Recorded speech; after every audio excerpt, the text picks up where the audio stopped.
નમસ્કાર મિત્રો, જો તમને પાયલ રાજપૂતની મંગલવારમ ફિલ્મો પસંદ આવી હશે ને તો આ ફિલ્મો પણ તમને 100% પસંદ આવવાની છે। તો નમસ્કાર મિત્રો, ફરી સ્વાગત છે મારા વિડીયોની અંદર। આજના વિડીયોની અંદર આપણે RDX લવ નામની એક ફિલ્મ તાજેતરમાં રિલીઝ કરવામાં આવી છે, તો એનો રિવ્યુ કરીશું। તો વિડીયોને અંત સુધી જરૂર જોજો। વિડીયો પસંદ આવે તો લાઈક અને ચેનલને સબસ્ક્રાઇબ કરવાનું ભૂલતા નહીં। તો ખાસ કરીને જે RDX લવ નામની જે ફિલ્મ છે એની અંદર મુખ્ય કાસ્ટની અંદર પાયલ રાજપૂત, તેજસ કચરિયા અને ખાસ કરીને મુમિત ખાન, નરેશ ને અમાની બહુ બધા કલાકારો જોવા મળે છે। ખાસ કરીને સ્ટોરી લાઈન ની વાત કરીએ ને તો આની અંદર તમને Telugu romantic comedy drama film છે, જે ખાસ કરીને ફિલ્મની અંદર તમને ગ્લેમર જોવા મળે છે, ગામડાની સમસ્યાઓ અને પ્રેમ કથા સાથે જોડીને બતાવી છે। અને ખાસ કરીને મુખ્ય અભિનેત્રી પાયલ રાજપૂતનું જે સ્ક્રીન પ્રેઝન્સ છે ને એ તમને જબરજસ્ત જોવા મળવાનું છે ને સૌથી મજબૂત ભાગ પણ એમનો જ જોવા મળે છે।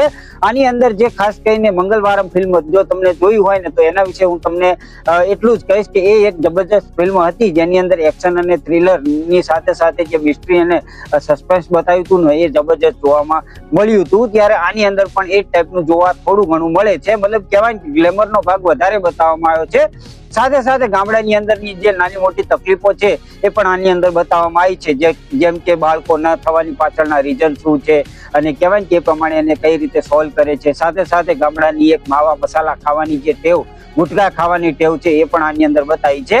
અને આ બધી નું પાછળનું જે કહેવાય કે આ બધું કરે છે પાયલ રાજપૂત, એની પાછળનું જે કારણ બતાવ્યું છે ને એ પણ જબરજસ્ત બતાવ્યું છે। મતલબ કહેવાય કે ફિલ્મની શરૂઆતની અંદર જ એક ગામ બતાવવામાં આવ્યું છે, જેની આજુબાજુમાં 40 ગામડાઓ છે, વચ્ચે એક નદી પસાર થાય છે। ત્યાં પુલ બનાવવા માટે છે ને પાયલ રાજપૂત એક CM ની સાથે મીટિંગ કરવા માટે આ બધું કરી રહી હોય છે। હવે એ કરી શકશે કે નહીં કરી શકે, અહીંયા પુલ બનશે કે નહીં બની શકે, એ જ આ ફિલ્મની અંદર તમારે જોવાનું છે। પરંતુ હા, એ પુલ બનાવવા અને CM ને મળવા માટે જે પગલા ઉઠાવે છે ને એ જબરજસ્ત તમને પસંદ આવવાના છે, જે શરૂઆતથી એન્ડ સુધી તમને જોડીને રાખવાના છે।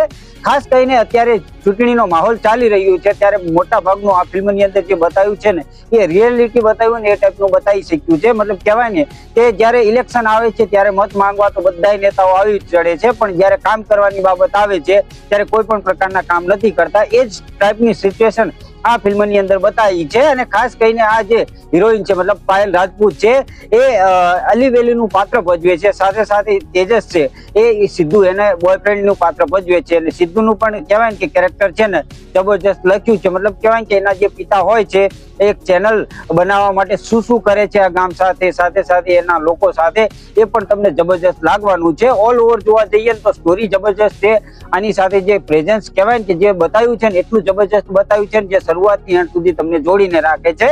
ખાસ કરીને પહેલો જ એક સીન છે કે જેની અંદર છે શ્રીરામ અને સીતાનું એક મંદિર હોય છે। હવે એ શ્રીરામ અને સીતાનું જે મંદિર હોય છે ને એ ખાસ કરીને શ્રીરામ ની જે છે ને શ્રીરામ, હનુમાન અને લક્ષ્મણ એ ત્રણેયની મૂર્તિઓને છે ને બીજી જગ્યાએ શિફ્ટ કરવામાં આવે છે અને તેમની સમક્ષ રજૂ કરવામાં આવે છે કે જો આ પુલ બનશે, મતલબ કહેવાય ને કે સીતા માતા છે 14 વર્ષના વનવાસની અંદર કહેવાય કે એમની સાથે ગયા હતા, મતલબ કહેવાય કે એક પળ પણ નુખા નતા રહેતા, મતલબ દૂર નતા રહ્યા। ત્યારે સીતા માતાને કહેવાય કે રામ અને લક્ષ્મણ અને હનુમાનજીને દૂર કરવામાં આવે છે। મતલબ કહેવાય કે હવે સીતા માતા છે એ જ કહેવાય ને કે આ પુલનું નિર્માણ કરાવશે અને આટલી જે દૂરી છે એમની દૂર કરશે, એ ટાઈપનું આની અંદર બતાવવામાં આવ્યું છે। મતલબ જોવા જઈએ તો ઓલ ઓવર જોવા જઈએ જબરજસ્ત સ્ટોરી લાઈન છે, શરૂઆતથી અંત સુધી તમને બહુ બધી વસ્તુ શીખવી જાય છે। આની અંદર તમને એડલ્ટ વસ્તુ પણ બતાવવામાં આવી છે, મતલબ કહેવાય ને કે જોવા જઈએ ને બહુ બધી વસ્તુ આની અંદર બતાવવામાં આવી છે, જે સમસ્યાઓ બતાવવામાં આવી છે, ગામડાની આસપાસની જે સમસ્યાઓ બતાવવામાં આવી છે એ જબરજસ્ત છે। સાથે સાથે સ્ટોરી લાઈન એટલી પ્રેઝન્ટ બનાવી છે જે જબરજસ્ત લાગે છે।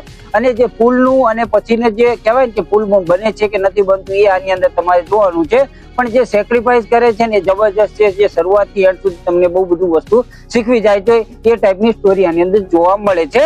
ઓલ ઓવર જોવા જઈએ તો આ ફિલ્મ આપણને જરૂર પસંદ આવવાની છે, અને ખાસ કરીને જો મંગલવારમ ફિલ્મ પસંદ આવી હશે ને તો આ ફિલ્મો પણ તમને જબરજસ્ત પસંદ આવવાની છે। એની પાછળનું રીઝન છે પાયલ રાજપૂત કે જેમની અદાઓ એટલી ખતરનાક છે, ને કહેવાય કે મોટા ભાગની એમની બહુ બધી ફિલ્મો મેં જોઈ છે, તો આ ટાઈપના ફિલ્મોની અંદર એમને જોવા મળીએ છીએ। ખાસ કરીને જે આપણે જોયું હતું કે RX 100 નામની જે એમની ફિલ્મ આવી હતી એની અંદર પણ હોટનેસનો તડકો લગાવ્યો હતો। મંગલવારમ ફિલ્મ આવી છે જેની અંદર પણ હોટનેસનો તડકો બતાવ્યો હતો, મતલબ ગ્લેમર બતાવ્યું હતું, ત્યારે આ ફિલ્મની અંદર પણ એ ટાઈપનું ગ્લેમર જોવા મળે છે। તો ઓલ ઓવર જોવા જઈએ તો ખાસ કરીને આ ટાઈપની ફિલ્મો જો તમને જોઈ પસંદ હોય ને તો આ ફિલ્મ તમારા માટે છે, જે તમે એક ચોઈસ માટે કહેવાય કે એક વખત જોવા માટે જરૂર જોઈ શકો છો. બાકી જેને જોઈ છે કમેન્ટની અંદર કહેતા જજો કે તમને આ કેવી લાગી. બાકી વિડીયો પસંદ આવ્યો હોય તો લાઈક કરવાનું ભૂલતા નહીં, ચેનલને સબસ્ક્રાઇબ કરવાનું ભૂલતા નહીં. તો મળીએ છીએ આવતા વિડીયોની અંદર. ત્યાં સુધી બધાને જય શ્રી કૃષ્ણ અને જય માતાજી.